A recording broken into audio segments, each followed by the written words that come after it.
Hola, me llamo Botello. Yo soy un estudiante de primera generación de Estados Unidos y mexicano. It's sort of this balancing act between growing up in your parents' culture, which is also inherently your culture, that you spend all day at home with, but then you leave the vicinity of your home and you're put into this world where it's no longer just your culture, but you're part of someone else's culture too, and you have to conform to that. And to bring your own home culture to that is sometimes frowned upon.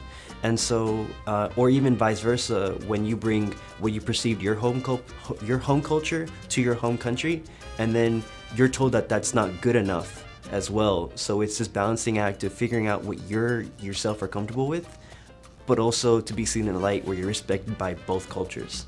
So it's definitely hard. My mom and my dad, after they got their citizenship, they actually experienced a little bit more of the same thing too. They said, nosotros ni somos de aquí ni somos de allá, which means we're neither from there nor from here anymore.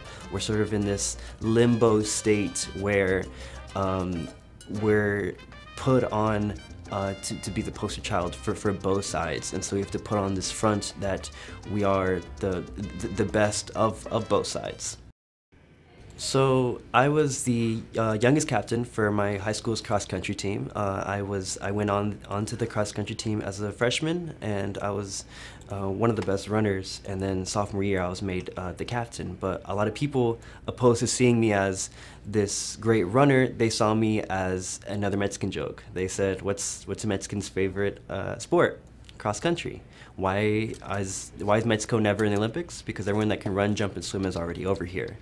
And it got to the point where, just to be socially accepted, I would actually laugh at the jokes, or I would partake in them, and I'd be like, yeah, that's funny, or did you hear this other one too?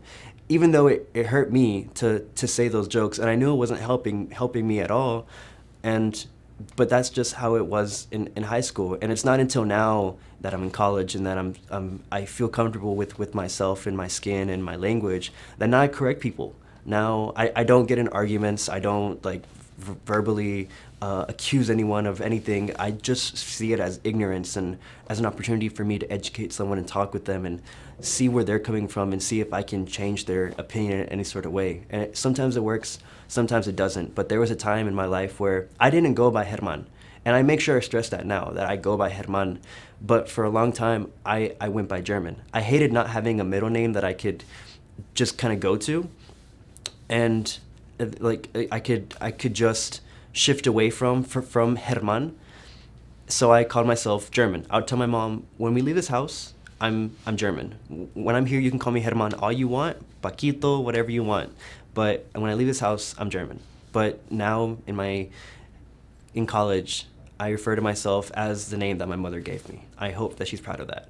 I was never criticized at Georgia State for being Hispanic. In fact, I was celebrated for it. I got a scholarship for being a Latino leader.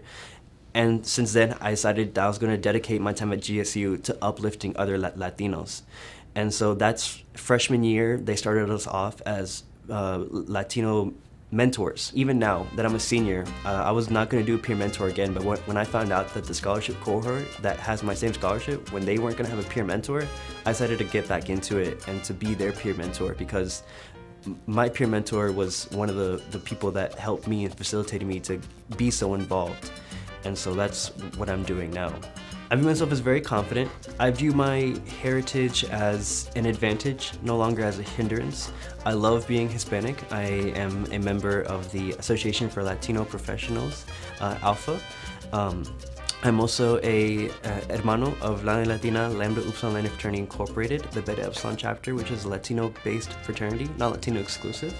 And there are various other Latino organizations that I'm a part of, so I make sure it is known that I am not afraid to be Hispanic. I will hold my mother's hand in public. I will publicly post about the Day of the Dead that I am celebrating. I have no shame for who I am, but I also have no shame in embracing other cultures as well.